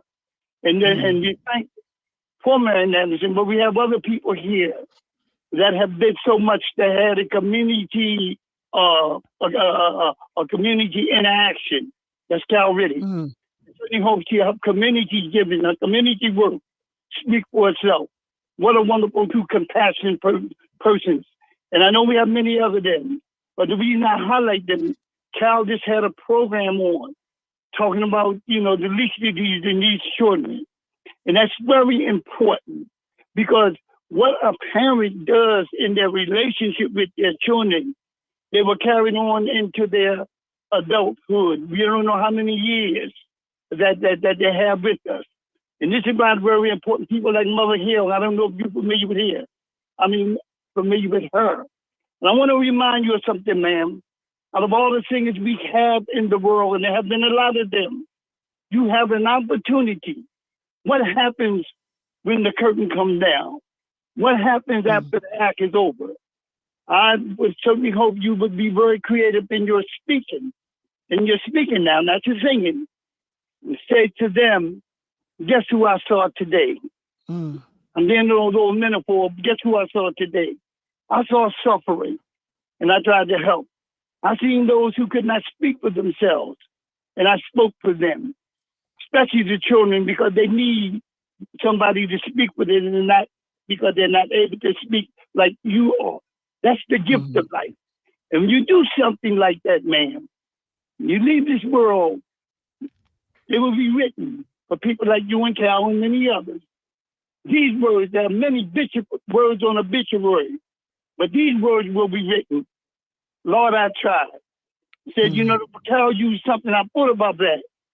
But I love you, Jesus love you. And I used to sing that as a child. Yes, Jesus loved me. This I know. For the Bible tells me so. Always give back to your community, man. You've been blessed to be able to take an opportunity once again. When that curtain come down, you're getting older and all like that, what will your legacy be? Write a letter to somebody or something like that and sing your hymn for them, man. This is my cup. Let me get up my cup running over. Thank you. Thank you. Thank you so much, Ron. Thank you. Thank you, as always. I do want to continue. One of our family members has a question from our socials. Eric is sharing, good evening, Miss White. There's a lot one can get from Shakespeare's work. Unfortunately, for some, they find it to be almost like a foreign language and uninteresting. What do you suggest to introduce a newcomer to Shakespeare? And what is your favorite work of his? Oh, what a beautiful question. Well, it's such a good question. I think there's I'm going to respond twofold. I think the first thing is, when you sit down and read the text, you might be surprised at how much still scans for today. And I think there's something very powerful about that. If you sit down and read Macbeth, for example, there's so much language that is still the language you and I use. Just the lines are longer. And you know what? I am not a snob. There's nothing wrong with getting editions of Shakespeare that have the original text on one page and translation on the other. No fear, Shakespeare. Go ahead. Get yourself a dictionary and do it that way. But also sometimes I find with people new to Shakespeare, sometimes you need to hear it and not just read it, because everybody has comprehension levels that are different. And so Audible and some of these great podcasts now have incredible companies of people who are reading Shakespeare that you can hear it for free and you can listen to, read along. I really think Shakespeare's meant to be seen and heard, not just read. And I think for the parts that feel like an alien has landed, that feel very different to the now, again, it's okay to set up and check in with the meaning of the word and then just keep on. Nobody's perfect, but I think the point is to just keep trying. And if reading kind of gives you fatigue, then check out some of these podcasts. Check out some of the film adaptations. You know, Denzel was beautiful Othello. Joss Whedon did a wonderful As You Like It. Baz Luhrmann did, if I'm not mistaken, Romeo and Juliet. And sometimes there's film adaptations that can also augment your experience. And I think they're very fun. And I think my favorite piece of all time is Richard III. It's one of the wildest pieces, but I think that portrait of a tyrant and the effect of tyranny and what happens when you don't stand up to tyranny and how easy it is for people to fold is very powerful. And yet at the same time, there's humor in it. So Richard III really is my favorite piece of all of them. Thank you for that. Thank you. Thank you. Thank you. Thank you. Ty is joining us, and Ty shares. Ty Collin is in the house from Charleston. You talking about it. The bar to reimagine. We want them in Charleston too. WURD is connecting the diaspora. Thank you. Well, Ty, you know we always enjoy your visit. We enjoy the love that you share. So thank you so much for that. Thank you. Thank you. And so, Whitney, I have a question for you. So what made you want to use Shakespeare or a Shakespearean play to further celebrate Black women? Well, I'll be honest. When I read the script, I Black woman. When she goes to her husband, and it's not a spoiler to say, hey, we got to do this to get what we need to get ahead in life. I heard my mother, I heard my aunt, I heard my homegirls in the schoolyard when I was in middle school. You know, it spoke to me like a contemporary woman. So it didn't feel like a leap. It was very immediate to me. I heard Tina Turner. I heard any ambitious Black woman I know in that text. There's so much archetypal material in there. She is the wife that's like, you know what, let's do this to get what we need. Now they go about it the wrong way, but there's something in her language that's very direct, and it just spoke to me like people I knew. And so give this a whirl. And the membrane between, I guess, how I present and who I am and her feels very thin. It feels just like any sister who wants to get ahead in life by any means necessary. Well, that's strong. That's strong. So no, I understand understand that it's a musical, Yes, ma'am. which I love as well. What was your inspiration for creating a musical? Oh my gosh. Okay, so there's a thing in Shakespeare we call a 50-line speech, and those are those really long speeches. And the long speeches in Macbeth, they feel like rock numbers to me. They're just so open and bold, and also, again, music was my gateway. Music makes everything better. I always joke, like, I could probably convince you, Carol, to come to a random concert with me for $78. But if I was like, I play in New York, you might be like, oh, I'd rather go to brunch. And I'm like, what is that about? Like, why is it that music connects people across color lines, across all these things? So, you know, my influences for the show are Tina Turner, D'Angelo, early Aaliyah, The Doors. You know, rock and soul is really where the show lives. And I knew that music would make these parts that feel like our guest just wrote in about, the parts of the Shakespeare that feel like, ooh, I don't understand that. If you turn parts into music, all of a sudden you understand. So, you know, music is a beautiful shortcut to me. I feel like it's a cheat in some ways. It's therapy. It is therapy at its core. I think that is to what you are referring. It's definitely therapy. Eric shares in response to your response to his question, great suggestions. By the way, my favorite go-to Shakespearean work is King Lear. Epic. That's a good one. It is. It really, really is. It's just, it's awesome. Family. So listen, for those of you who have just tuned in, you are tuned in to Love and Life with yours truly, Carol Riddick, right here on WURD, Progressive Black Talk Media, on air and online at wordradio.com. We are talking with Whitney White, and she is talking with us about her new musical, Macbeth in Stride. And for those of you, like I said, who are just joining us, I'm going to share with you this production examines what it means to be an ambitious Black woman through the lens of one of Shakespeare's most iconic characters, which I don't know about you, but that just sounds like all kinds of interesting to me. It just really does. Just really does. I mean, you know, we're familiar with Shakespeare's work. That there's so many of us that we could say, you know, what our favorite work is of Shakespeare's, but to have it reimagined in this way, I was sharing with Whitney, is what makes me want to see your play so much. Just seeing it through your lens, seeing it with the you know, the perspective that you're sharing. That just makes it even just so much more interesting to me, because I mean, I already love Shakespeare plays, but it just makes it so much more interesting to me. And so I'm just happy that you came to spend some time with us.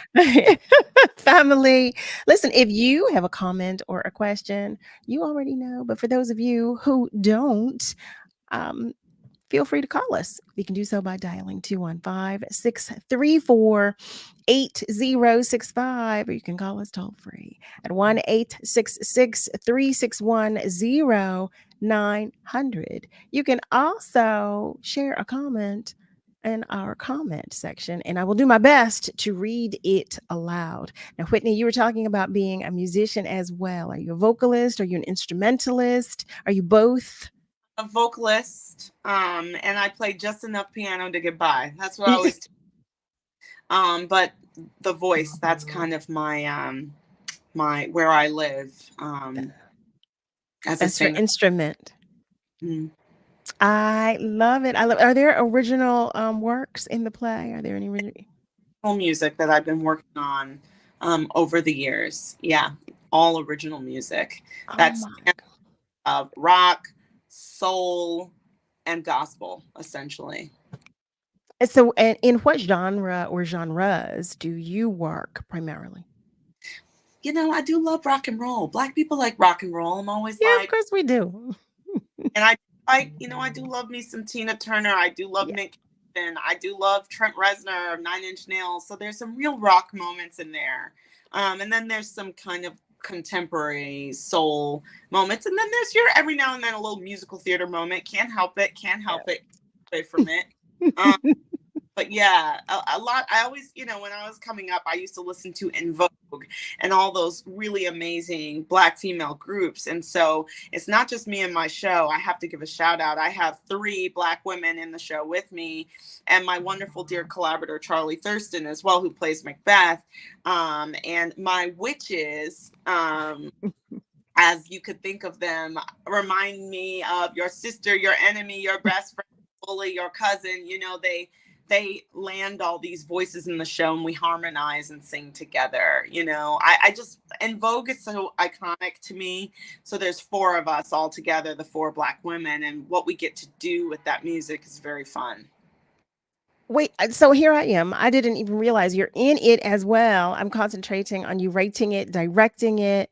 You're in it. So I'm Okay. in it. Oh, that's right. No. That's right. I wrote and composed the piece.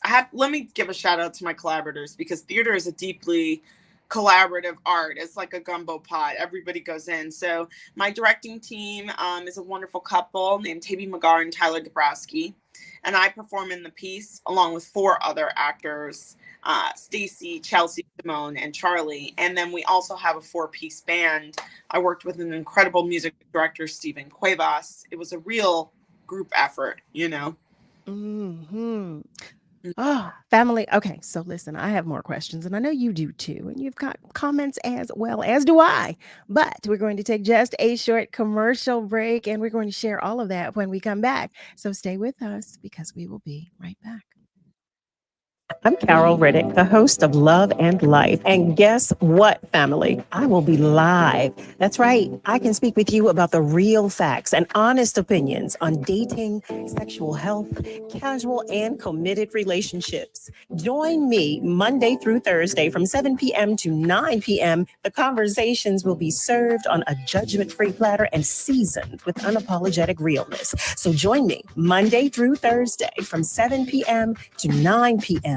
on WURD, Progressive Black Talk Media. No young person should ever have to worry about having a safe place to sleep at night, or a warm meal to eat, or whether anyone cares about them. But the reality is, 1 in 10 young adults will experience a form of homelessness this year. But the good news is there's an organization making a big difference. Covenant House. For over 50 years, Covenant House has been helping youth in crisis and giving them the support and the tools they need to succeed in life. I have no words to express how Covenant House changed my life. They just really genuinely just wanted to help me succeed, and I'm succeeding. When youth who are experiencing homelessness have a hot meal, a safe place to sleep, and love, most of all love, they can overcome heartbreaking challenges, and their lives are transformed. Covenant House is changing the lives of young people in cities across America. To learn more, go to covenanthouse.org today. Thank you for caring. Words of empowerment. Eric Nixon, multi-platform audio editor at WHYY. At the end of the day, when people are heard and when people are loved, the community in Philadelphia is like probably no other in the country. As far as it's a city of neighborhoods, a city of love, a city of people that really want to help each other and fulfill each other's needs and desires when they're able to, and want to give back to each other. But unfortunately, a lot of barriers keep people from doing that. But when we see how these barriers are taken down or are eased a bit, there's the love there that Philly has for itself and for people that are welcome in the community. And we just got to get back to that. But I love seeing that when it's able to be shown. This is Words of Joy and Empowerment on WURD, Progressive Black Talk Media. Audio provided by Love Now Media. These words of joy and empowerment are brought to you by Comcast, the United Way, and Bank of America. You're listening to Love and Life with Carol Riddick on WURD, Progressive Black Talk Media.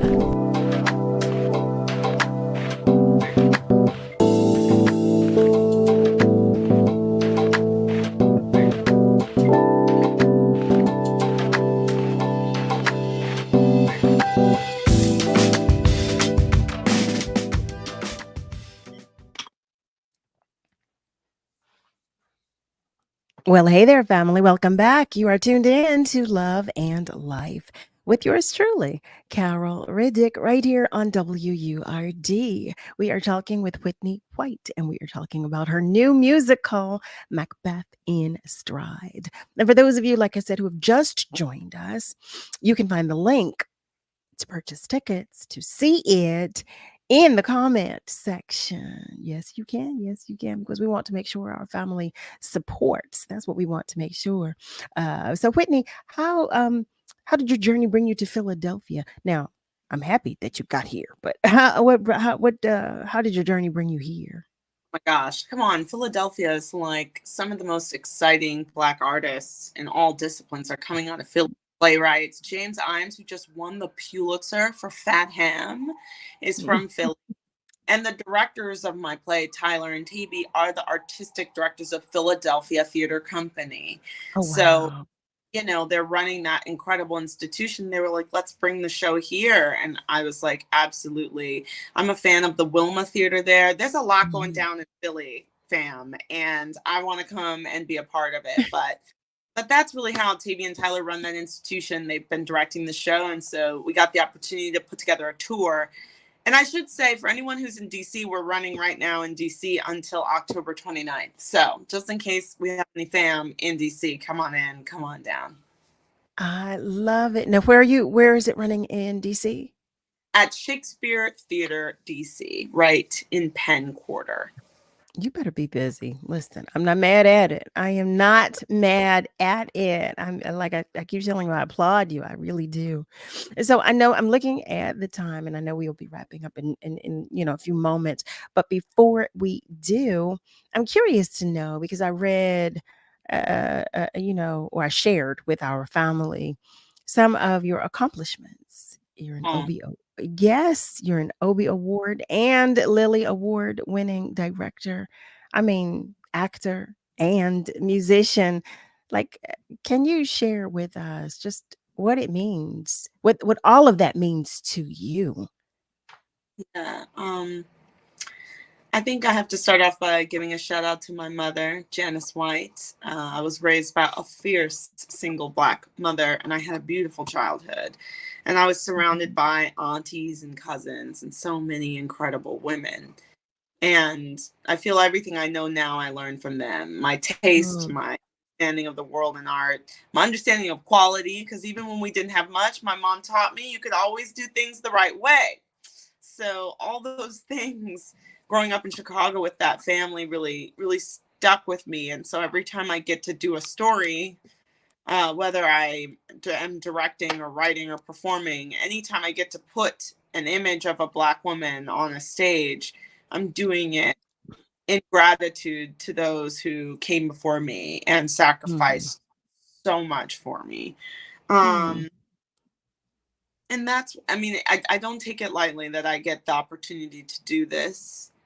I think theater is so special because it forces us all to be together in the same and watch the same thing and breathe together at the same time. Our hearts beat together. It's a real thing to me. The power of gathering is very real. To have the privilege to be able to share at all with people in this world is a wonderful gift. So it does mean a lot to me. And especially now, like being able to talk to Carol, like being able to talk to other Black writers and thinkers and media professionals. It wasn't like this before. So we are living in an incredible moment where the internet and social media, we're able to galvanize and gather. And it just all means a lot to me. I love that. I love that. Eric is asking, do you plan on doing any Shakespearean work featuring Black inspired characters, Othello and Cleopatra? Like, ooh, okay. Great. Yes. Ooh. So I should say that this story, Macbeth Bride, is first in a series of 5 women I'd like to look at. And for me, race is a key issue, but the thing that really drew me to this work is all my favorite Shakespearean women, including Cleopatra, they never make it out of the play alive. They're dead by Act 5. And so I became very curious about this narrative of suicide and also the spectacle of feminine suffering. And I do hope to look at Amelia, who was in Othello. That's Iago's Juliet and Cleopatra, along with Macbeth. And it's not just about what does it mean to be a Black ambitious woman and what's the price of that, but why do we have these narratives where women, no matter what color you are, go crazy and they're dead by Act 5? That's swimming around in our culture in a myriad of ways. So we do have plans to do more and to expand this approach to other plays. I love that. I love that. One of our family members, Shirley. Hi there, Shirley Bryant. Hi, beautiful. She's checking in and she shares, I'm late, but good evening. Well, you know, Shirley, we love the love anyway. We receive it and whenever it comes to us. So we receive that. And Steve is checking in. Hey, Steve Manning, that is. Hello to you. He shares, I love you. Well, I love you more, Steve. You better know it. You just better know it. And he shares that he's super proud of me. What? Thank you, Steve. Thank you so much. That means more to me than I can express. It really does. Steve has known me for ages, so that really does mean a lot. And Eric shares, oh, I'm sorry. He shares best of luck and wow to what you just shared about the women, the female characters that you're thinking of. Where I can't wait to see all of that. I really, really, really can't. Miss Lily is checking in. She shares happy Monday with everybody and some love. She's sharing love with us. I can't wait. You said about the first of 5. Well, I want you to know that I'm anxious. Okay, I'm already anxious. And I'm going to, like I said, look through my calendar and see which one of these matinees I will be visiting. I might go with Nicole. Nicole, let me know when you get into Philadelphia. Maybe I'll go with you. We'll go to one of the matinees. But family, just thank you. Whitney, thank you once again for coming to share your time, your energy, your spirit, your attention, your knowledge with us. We truly do appreciate you. And I've just been tickled just telling you how much I appreciate what you're doing and proud for you. You are welcome. And we hope that you'll come back. Will you come back to visit with us sometime, please? Will you come back? Yeah, I mean, Philly is everything. I can't tell you how excited I am. It's just a wonderful historical city with a beautiful, rich Black culture and Black art scene. Kind of like it's a real dream to be able to bring the work there. I'm so excited. Yeah. And I listen, I love theater, so I am just excited for you. But Frey is sharing congratulations with me. Wish you God continued blessings in abundance. Just I love that. I love that. I love that.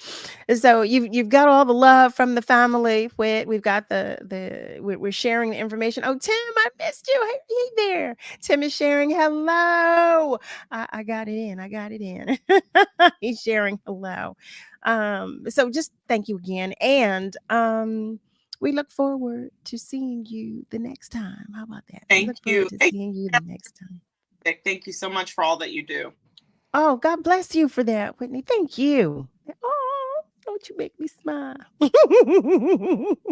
All right there. All right there. So, Whit, we're going to say goodbye and we'll see you next time. All right. Thank you, beautiful. Family. You already know. You already know what's happening. You know what time it is. Just praise God. Praise God from whom all blessings flow. Yes, indeed.